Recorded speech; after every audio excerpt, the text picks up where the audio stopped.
नमस्कार, आप देख रहे हैं सीटीवी न्यूज हर कदम खबर की ओर। तो चलिए नजर डालते हैं आपकी पसंदीदा खबरें फटाफट में। सोमवार 1 सितंबर को सुबह से बरसात ने दस्तक दी। वही रुक रुक कर दिन भर बरसात की आंख मिचौली चलती रही। दौरान शाम को हुई बरसात ने तो शहर में कहर ढा दिया, जो कि रुकने का नाम ही नहीं ले रही थी। इस बरसात के चलते रास्ते चौराहे पर पानी ही पानी था, मानो शहर पूरी तरह जलमग्न हो गया था। चंद्रपुर शहर में 1 सितंबर को ईद ए मिलाद निमित्त जुलूस और रैली, साथ ही 6 सितंबर को गणपति विसर्जन शोभा यात्रा निकाली जाएगी, जिसके तहत शहर की यातायात व्यवस्था में बदलाव किया गया है। ईद ए मिलाद निमित्त 5 सितंबर सुबह 8 बजे से दोपहर 3 बजे तक यातायात में बदलाव रहेगा। तो वही 6 सितंबर से 7 सितंबर की सुबह 6 बजे तक शहर की यातायात में बदलाव किया गया है। सोमवार को मूसलाधार हुई बरसात के कारण इरई नदी का जलस्तर बढ़ने से इरई डैम के 7 दरवाजे खोले गए हैं। 3 दरवाजे 1 मीटर से तो 4 दरवाजे 0.75 मीटर से खोले गए हैं। नदी के किनारे रहने वाले सभी नागरिकों ने सतर्कता बरते नदी पात्र या नदी के आसपास के परिसर में ना जाए, ऐसा आह्वान प्रशासन ने किया है। कोई भी आपातकालीन परिस्थिति के लिए प्रशासन से संपर्क साधने का निर्देश भी दिया गया है।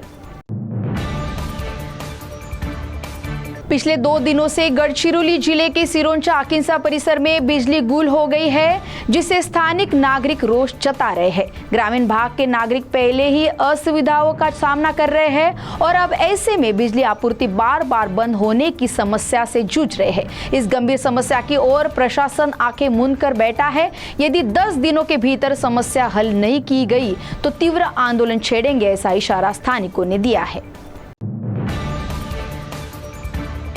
गढ़चिरौली जिले में हुई मूसलाधार बरसात के कारण आई बाढ़ के पानी के चलते पूरा परिसर जलमग्न हो गया था। ऐसे में एक व्यक्ति को सांप के काटने पर प्रशासकीय यंत्रणा और आपदा मित्र देवदूत बनकर दौड़े। सिरोंचा के तहसीलदार नीलेश होनमोरे के तत्काल आदेश से और विविध यंत्रणा के समन्वय से बाढ़ के पानी से मार्ग निकालते हुए आरोग्य पथक ने समय पर उपचार करने से चंद्रया कुमारी इस व्यक्ति की जान बची। उनके इस साहसिक कार्य के लिए बचाव कार्य में शामिल आपदा मित्र पथक, पुलिस और स्वास्थ्य कर्मचारियों की जिलाधिकारी अविशांत पंडा ने सराहना की है। चंद्रपुर शहर में ओबीसी संगठनों ने एक बड़ी बैठक लेकर जरांगे के प्रयासों का जोरदार विरोध करने का निर्णय लिया है। चंद्रपुर शहर के गांधी चौक में 2 सितंबर को प्रदर्शन किया जाएगा, जिसमें बड़ी संख्या में नागरिकों से उपस्थित रहने का आह्वान ओबीसी संगठनों ने किया है।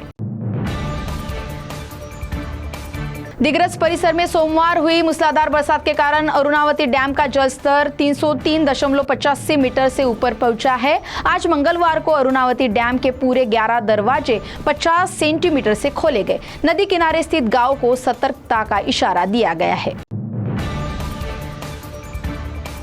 चंद्रपुर ग्लोबल वन बहुउद्देश्य संस्था की ओर से बल्लारपुर के नाट्यगृह के गोंड राज बल्लारशाह नाट्यगृह में 31 अगस्त को सुबह 8 बजे भव्य चित्रकला स्पर्धा का आयोजन किया गया था। स्पर्धा में प्रथम क्रमांक राधिका भारती, द्वितीय क्रमांक अथर्व भेले तो तृतीय क्रमांक सौख्य अलगमवार ने प्राप्त किया। इस अवसर पर हाल ही में प्राप्त हुए कोहिनूर इंडिया अवार्ड निमित्त राज्य के पूर्व वित्त मंत्री तथा विधायक सुधीर मुनगंटीवार का जाहिर सत्कार किया गया। साथ ही इस समय मेधावी विद्यार्थियों का सत्कार कर वन जमीन के पट्टे विधायक मुनगंटीवार के हाथों वितरित किए गए। धानोरा तहसील के गोडलवाई मिजगांव मार्ग पर सागवन के पेड़ के चलते हादसों की संभावना बढ़ी है। कुछ दिन पहले जोरदार तूफान के कारण यह पेड़ बिजली के खंभे पर गिर गया था। उस समय बिजली के तार टूटने से बिजली आपूर्ति खंडित हुई थी।